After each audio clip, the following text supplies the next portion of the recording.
2వ అధ్యాయము 12వ వచనం చదవండి ఎవరైనా. ఫిలిప్పీయులకు రాసిన పత్రిక 2వ అధ్యాయము 12వ వచనం. మన విశ్వాస జీవితాన్ని, మన రక్షణ జీవితాన్ని మనం ఏ విధంగా కాపాడుకోవాలి? కాగా నా ప్రియులారా, మీరెల్లప్పుడూ విధేయులై ఉన్న ప్రకారము నా ఎదుట ఉన్నప్పుడు మాత్రమే గాక మరి ఎక్కువగా నేను మీతో లేని ఈ కాలమందును భయముతోను వణుకుతోను మీ సొంత రక్షణను కొనసాగించుకుడి. పౌలు చెప్తా ఉన్నాడు సంఘానికి, నేనున్నప్పుడే మీరు భక్తితో కాదు, నేను లేకున్నా కూడా ఎప్పుడు మీరు వాక్యం చదువుతూ ఉండాలి. ఎట్లుండాలంట? భయముతోను వణుకుతోను మీ సొంత రక్షణను మీరు కొనసాగించుకోండి. దేవుడు మనకిచ్చిన రక్షణను, అయ్యో మందిరానికి పోవట్లేదు కదా, కొంతమంది అంటా ఉంటారు, నన్ను ఎవరు చూడట్లేదు, హాయిగా ఇంకా మందిరాలు తెరవట్లేదు, ఎప్పుడు లేస్తున్నామో ఎప్పుడు పడుకుంటున్నామో ప్రార్థన జీవితం ఉందో లేదు, అది మీకు తెలుసు. దేవుడి వాక్యం ఏమంటుందంటే, దేవుడి మందిరానికి వచ్చినప్పుడే మీరు భక్తి అవ్వడం కాదు. దేవుడి మందిరం రాకపోయినా, అవకాశం లేకపోయినా నీ కుటుంబంలో ఎట్లా ఉండాలి? నీకు దేవుడికి సంబంధం ఏ విధంగా ఉండాలంటే భయముతో వణుకుతో నీకిచ్చిన రక్షణను కాపాడుకోవాలి. దాన్ని పోగొట్టుకోవద్దు. ఎట్లా పోగొట్టుకుంటాం? దేవుడి సహవాసం లేకపోతే, దేవుడికి సంబంధం లేకపోతే మన మాటల వల్ల, మన ప్రవర్తన వల్ల మనకిచ్చిన రక్షణ మనం పోగొట్టుకుంటామండి. అందుకే పౌలు గారు చక్కగా చెప్తా ఉన్న సంఘానికి, అయ్యా ఏమంటా ఉన్నాడు? కాగా నా ప్రియులారా, మీరెల్లప్పుడూ విధేయులై ఉన్న ప్రకారం నాలో ఉన్నప్పుడు మాత్రమే కాక మరి ఎక్కువగా నేను మీతో లేని ఈ కాలమందును. అంటే సంఘ కాపరి మీతో ఉన్నప్పుడు భక్తి ఉండడం కాదండి. ఆయన వాక్యం చెప్పినప్పుడు భక్తి ఉండడం కాదు. ఒకవేళ ఆయన ఉన్నా లేకపోయినా మన భక్తిని మనం కొనసాగించాలి. అదే చెప్తున్నారు పౌలు గారు, మీరు భయముతో వణుకుతో మీ సొంత రక్షణను, మీకు ఇచ్చిన రక్షణను మీరు కొనసాగించలేడి. ఎంతమంది లేరు ఈ లాక్డౌన్ లో, ఈ శ్వాసంలో పడిపోయిన వారు లేరా? ఉన్నారు. లేరామా? ఉన్నారండి. విశ్వాసమే కాదండి, సేవకులు కూడా పడిపోయిన అవకాశాలు ఉన్నాయి. ఎందుకు? దానికి కారణం దేవునితో సహవాసం. కొన్నిసార్లు ఏం అవుతుందంటే, మనిషికి దేవునితో సంబంధం లేక, మనసుతో ఆ విశ్వాసం సంబంధం లేక, తను ఒక్కడే ఆ యొక్క ఇంటిలో కానీ ఎక్కడ ఉన్నప్పుడు తనకి ఎలాంటి ఆలోచనలు వస్తాయి? విశ్వాసం ఉండదు. విశ్వాసంలో వ్యక్తి ఉన్నాడండి, పడిపోతా ఉంటాడు. ఒంటరిగా ఉన్నవాని మైండ్, ఆలోచనలు సాతాను యొక్క కర్మాగారం బైబిల్ సెలవిస్తుందండి. వాడు తెచ్చి పెడతా ఉంటాడు. నువ్వు మంచిగానే ఉండొచ్చు, సహవాసం కోల్పోయిన వాడితో దేవుడితో రకరకాలని తీసుకొస్తా ఉంటాడు. మనము మంచిది మన జీవితంలో రావడానికి కోసం ప్రయత్నం చేస్తాం. చెడుని మాత్రము అది నువ్వు ప్రయత్నం చేయకపోయినా నీ లోపలికి ఆటోమేటిక్గా వస్తుంది. అవునా కదా?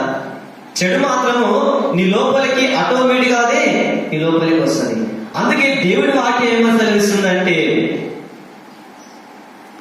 ఈ కాలమందును భయముతోను వణుకుతోను మీ సొంత రక్షణను మీరు కొనసాగనీయండి. ఎందుకు కొనసాగనీయాలి? దినములు చెడ్డవి గనక. దినములు చెడ్డవి గనక దేవుడు మనకిచ్చే రక్షణను మనము కొనసాగించుకోవాలి. ఎప్పుడైతే నువ్వు దేవుని భయభక్తితో కలిగి ఆయన వాక్యం చదువుతూ ప్రార్థన చేస్తూ ఎప్పుడు దేవునికి సంబంధం ఉన్నప్పుడు నీవు పడిపోవండి. ఎందుకు? దేవుడి కాపుదల నీకు ఉంటుంది. ఈరోజు చాలా మంది కూడా లాక్డౌన్ లో రకరకాల వాళ్ళ జీవితం, ఎందుకంటే సావాసం లేదు. పాపం వెళ్దామన్నా పరిస్థితులు బాగోలేదు. ఎవరితో పోనీ పక్కింట్లో మాట్లాడదామన్నా అప్పుడు కనీసం డోర్లు కూడా తెలిసిలేవండి. ఎవరు వీళ్ళు వాళ్ళు ఆ లోపల గడపెట్టుకోవడం ఉండడం, అలాంటి రోజులు వచ్చేసినాయండి. దేవుని వాక్యం కరువైపోయింది.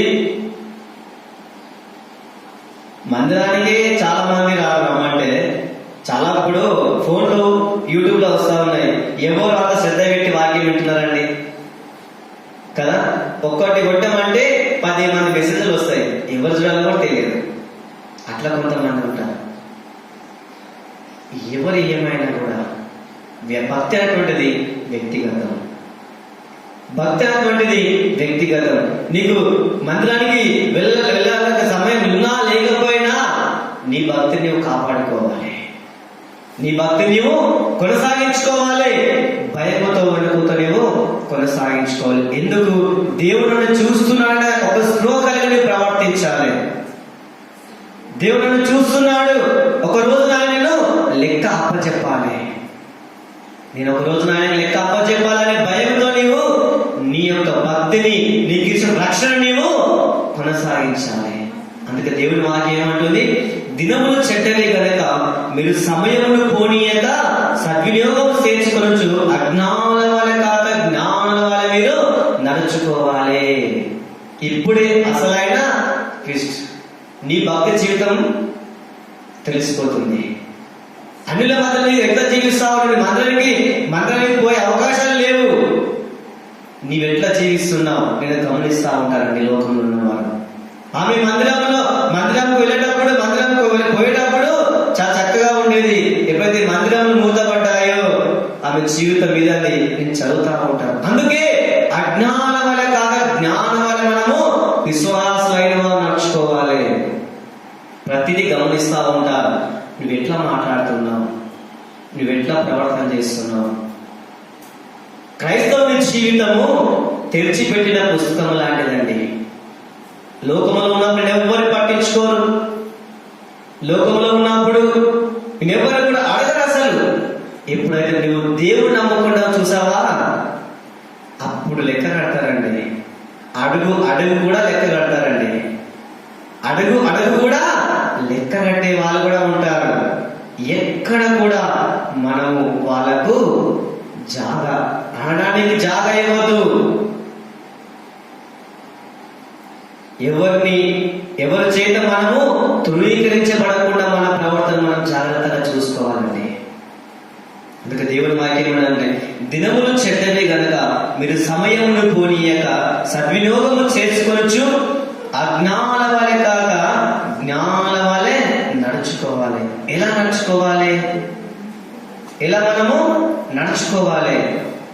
చూడండి ఎలా నడుచుకోవాలంటే మనము అయితే కొంతమంది దేవునికి దూరమై ఈ లోకంలో ఈ లాక్డౌన్ చాలా మంది దేవునికి దూరమైపోయి మరణకర స్థితిలోకి వాళ్ళు వెళ్ళిపోతా ఉన్నారు, పాపములో పడిపోయి. కానీ విశ్వాసులు అనబడిన వారి దేవుని యొక్క ఆ వెలుగును వారి వారి వారి పైన ప్రవేశించినట్టుగా మనము చేయాలంటే ఆ విధంగా మనం ఉండాలి. విశ్వాసులు ఇతరులకు ఒక మాదిరికరంగా మనము నడుచుకోవాలి. నిన్ను బట్టి నువ్వు ప్రధానం బట్టి ఒకవేళ వాళ్ళు పడిపోతున్నా నిన్ను చూసి వాళ్ళు నేర్చుకోవాలండి. అలా మనం నడుచుకోవాలి. నీ ప్రభావము, నేను నడుచుకున్న తీరు కానీ, నీ మాట కానీ, నీ ప్రవర్తన కానీ అది మొత్తము వాళ్ళ పైన పడాలి. ఎవరిపైన? ఎవరైతే దేవుని ఎదురు తప్పిపోతున్నారో, లోకంలో కలిసిపోతున్నారో వాళ్ళ పైన పడ్డప్పుడు అంటే ఏంటిది? ప్రభావము, నువ్వు నడుచుకునే విధానము వాళ్ళ పైన పడుతుంది. ఒక గురువు, మంచి గురువు ఉన్నాడు అనుకోండి, ఆ విద్యార్థి ప్రయోజకుడుగా అవుతాడు. ఆ గురువే సత్తుగా చదువు చెప్పకపోతే విద్యార్థి ప్రయోజకుడు అవుతాడా? కాలేడు. ఒక విశ్వాసి, దేవుడు నమ్ముకున్న విశ్వాసి దేవునిలో ఎదుగుతున్నప్పుడు తన ప్రవర్తన ఇతరుల పట్ల అది పడుతుంది. వాళ్ళకు తెలుసు, అదే నా జీవితం ఎట్లా ఉంది, వాళ్ళ జీవితం ఎట్లా ఉంది, వాళ్ళు కంపేర్ చేసుకుంటారు. అది మనం మర్చిపోవడం. ఈ రోజున క్రైస్తవుడు సత్యవాడు కాదండి. ఎవరైతే ఆత్మీస్తులో చనిపోతున్నారో వారిని బ్రతికించడం కోసము దేవుడు మనల్ని జీవింపచేస్తా ఉన్నాడు ఆత్మీస్తులో. అందుకే క్రైస్తవుడు అంటే సత్యవాడు కాదు, బ్రతికించేవాడు అని నడుచుకోవాలి. ఎట్లా నడుచుకోవాలి?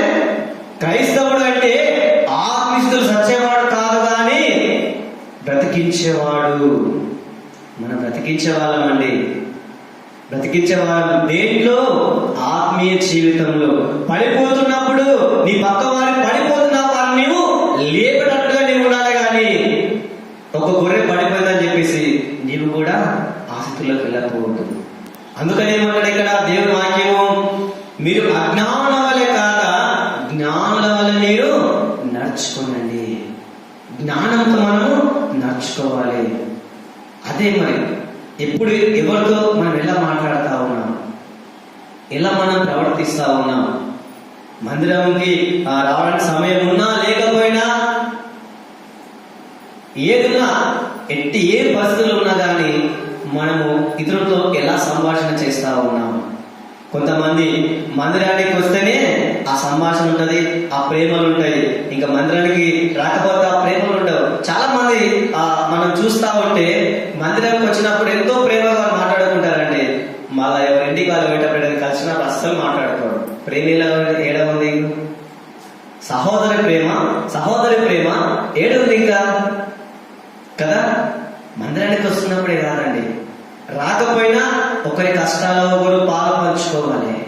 నీకు చేతనైన కాడికి సహాయం చేయి, నీకు చేతనైన కాడికి సహాయం చేయి.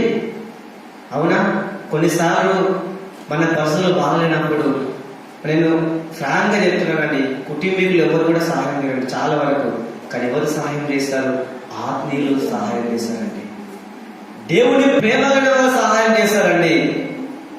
కొన్నిసార్లు వీళ్ళు ఎక్కడ వస్తే మాకు ఇదైపోతుంది అని చెప్పేసి మనం అనుకున్న వాళ్ళు కూడా మన దగ్గర రారండి. కానీ దేవుని ప్రేమ కలిగిన వాళ్ళు మాత్రమే ఆ సహాయం చేస్తారు. ఆ ప్రేమ కలిగి మనం నడుచుకోవాలి, మనం జ్ఞానంతో నడుచుకోవాలండి. ఈ రోజుల్లో మనము ఇవి చాలా చెడ్డ రోజులు అండి. ఇంకా రాబోయే రోజుల్లో మనకు ఎలా ఉంటున్నదో మనకు తెలియదు. మన స్థితి ఏంటిది? మనం ఏ స్థితిలో ఉన్నాం? మన విశ్వాస జీవితము ఏ స్థితిలో ఉంది? ఒకసారి జ్ఞాపకం చేసుకోవాలి.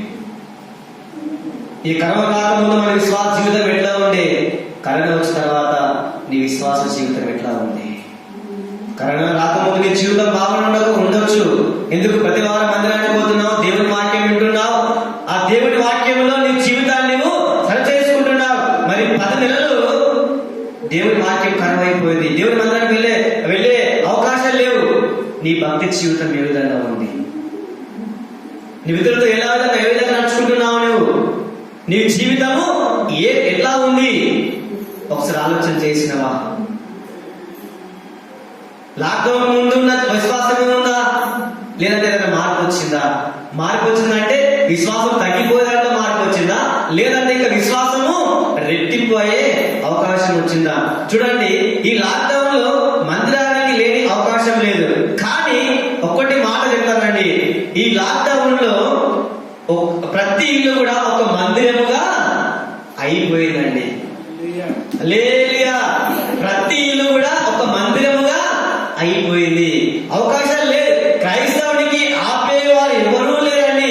ఏడ ఉన్నా దేవుని ఆరాధించవచ్చు. దేవుని వాక్యం ఏమంటుంది? నువ్వు ఏడ కూర్చున్నా నా నామములో 2 లేక 3 ఎక్కడ కూడి నన్ను ఆరాధిస్తారో నేను వారి మధ్యన ఉంటానంటున్నాడు. నీకు మందిరానికి రావడానికి అవకాశం ఉన్నా లేకపోయినా, నువ్వు ఏడ ఉన్నా చేనికాడికి పోయి 2 3 కూర్చొని ప్రార్థన చేసుకున్నా కూడా దేవుడు మీ మధ్యలో ఉంటాడు. దేవుడు మీ మధ్యలో ఉంటాడు. ప్రతి ఇల్లు కూడా ఈ లాక్డౌన్ లో ఒక మందిరంగా అయిపోయిందండి. చాలా సంతోషం. కొంతమంది అయితే ఎప్పుడు కూడా ఇళ్లలో ప్రార్థన కూడా పెట్టుకోరు. కానీ ఇది భలే అయిందండి. ఎవరింట్లో వాళ్ళు ప్రార్థన చేసుకోవడం, ఎవరింట్లో వాళ్ళు దేవుని ఘనపరచడం. క్రైస్తవుని ఆపే దమ్ము గాని సాహసం ఎవరు చేసినా అవి ఫలించవండి. ఎక్కడ పోయినా ఏడ ఉన్నా క్రైస్తవుని జీవితము ఎట్లా ఉండాలి? ఆకాశంలో వెలుగుతున్న జ్యోతుల వలె ఉండాలండి. మన విశ్వాసము ఆ విధంగా ఉండాలి. ఇతరులను మనం చూసి ఇన్స్పిరేషన్ అవ్వాలి.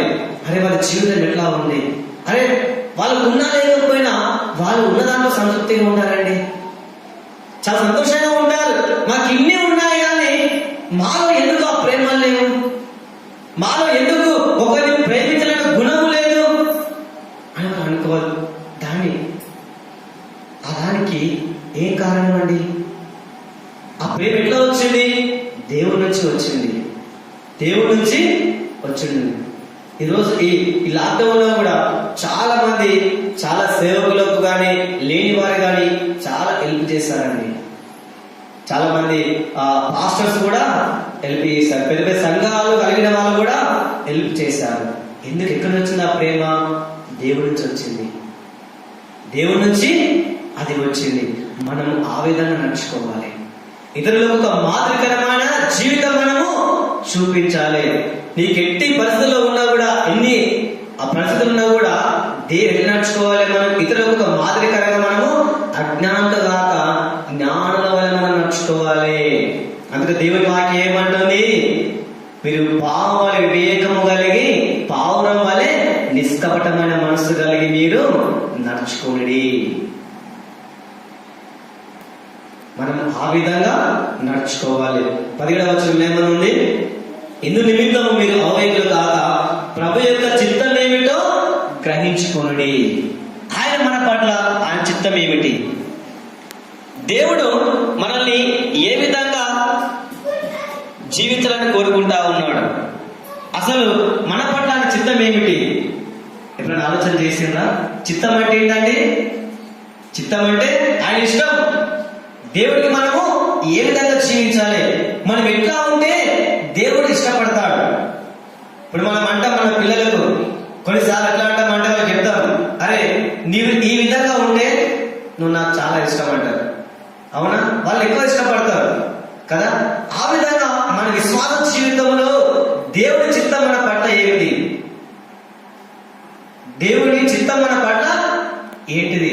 మనం ఎట్లా ఉంటే దేవుడు ఇష్టపడతాడు, ఎట్లా ఉంటే మనము దేవుడు ఇష్టపడతాడు? తెల్ల బట్టలు వేసుకొని మంచిగా ఉంటే దేవుడు ఇష్టపడతాడా? అదే చూసాడు దేవుడు. చూడండి దేవుడు ఏం చూస్తా ఉన్నాడు. రోమీయులకు రాసిన పత్రిక 12వ అధ్యాయము, రోమీయులకు రాసిన పత్రిక 12వ అధ్యాయము 1వ వచనం చదవండి. కాబట్టి సహోదరులారా పరిశుద్ధమును దేవునికి అనుకూలమైన సజీవ యాగముగా మీ శరీరములను ఆయనకు సమర్పించుకోవడాన్ని దేవుడి వాసనలను బట్టి మిమ్మల్ని బతిమలాడుకొనుచున్నాను. ఎట్లా ఉండాలంట? సజీవ యాగముగా మనం ఆయనకు సమర్పించుకోవాలి. అది ఆయన ఇష్టపడతా ఉన్నాడు, అది దేవుడు మన నుంచి కోరుకుంటా ఉన్నాడు. ఏం కోరుకుంటున్నాడమ్మా? నీ నుండి డబ్బు, ధనము, నీ ఐశ్వర్యం ఆయన కోరుకోవట్లేదు. ఏం కోరుకుంటా ఉన్నాడు ఆయన? సజీవ యాగముగా మీ శరీరములను సమర్పించుకోమంటున్నాడు. సజీవ యాగం కంటే పూర్తిగా దేవుడికి మనం సమర్పించుకోవాలి. దేవుడి అధికారం కిందికి మన ప్రతి ప్రవర్తన కూడా తీసుకురావాలి. అది దేవుడు కోరుకుంటా ఉన్నాడు, అది దేవుడి చిత్తం, దేవుడి ఇష్టం. అందుకే దేవుడి చిత్తం ఏమిటో మీరు తెలుసుకొనుడి. మరి 10 నెలలు దేవుడి మందిరం రాలేము. మరి నువ్వు ఎట్లా ఉన్నావు? దేవుడికి నువ్వు ఇష్టలుగా ఉన్నావా? సజీవ యాగముగా ఆయనకు సమర్పించుకున్నావా? లేదా నీకు ఇష్టం వచ్చినట్టుగా నేను జీవించావా? దేవుడు అది కోరుకోవట్లే. దేవుడి చిత్తం ఏమిటంటే, దేవుడి ఇష్టం ఏమిటంటే మీరు సజీవ యాగముగా మన దేహాలను, మన శరీరాలను ఆయనకు సమర్పించుకోవాలి. అది కదా దేవుడు కోరుకుంటుంది మన నుంచి. అవునా కదండి? అదే కదా. అందుకని మనం జ్ఞానంతో నడుచుకోవాలి. 18వ మాట ఏముంది? మరియు మత్స్యముతో మత్తులై ఉండకుడి. ఏమనుంది? మత్స్యముతో మత్తులై ఉండకుడి. ఈ లాక్డౌన్ లో అన్ని బంద్ ఉన్నాయండి, అన్ని బంద్ ఉన్నాయి. లాక్డౌన్ ఒక 3-4 తర్వాత మద్యం షాపులు ఓపెన్ చేశారు. తెలుసా? మద్యం షాపులు ఓపెన్ చేసినప్పుడు ఏం జరిగింది? జనాలు గుంపులుగా కూడుకున్నారు. దేనికోసమమ్మా? మంచిదాని కోసమా? మత్స్యం కోసం కూడుకున్నారు. దేవుడు మాకేమనుంటుంది? మత్స్యముతో మత్తులైనకుడి ఉంటే ఏమైతుందంట? దానిలో దుర్వ్యాపారం కలదు. మద్యముతో మత్తులైన వాడు ఏం చేస్తాడు? మంచి పనులు చేస్తాడా? దుర్వ్యాపారం, చెడ్డ పనులు, చెడ్డ క్రియలు చేస్తా ఉంటాడు. దేవుని వాక్యం ఎప్పుడో చెప్పింది, మద్యము అన్న వాళ్ళు గుంపులుగా కూడుకుంటారని. నేను చెప్తున్న మాట కాదు, చూడండి ఆ మాట. హోషేయ గ్రంథము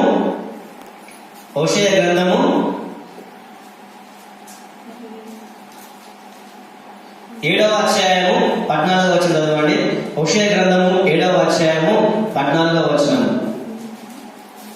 చదవండి ఎవరైనా. హోషేయ గ్రంథము 7వ అధ్యాయము 14వ వచనం.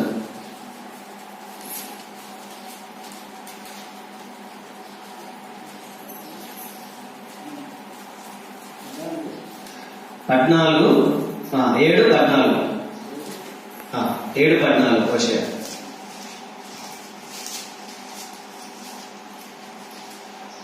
చదవండి. హృదయపూర్వకముగా నన్ను బతిమాలుకొనక.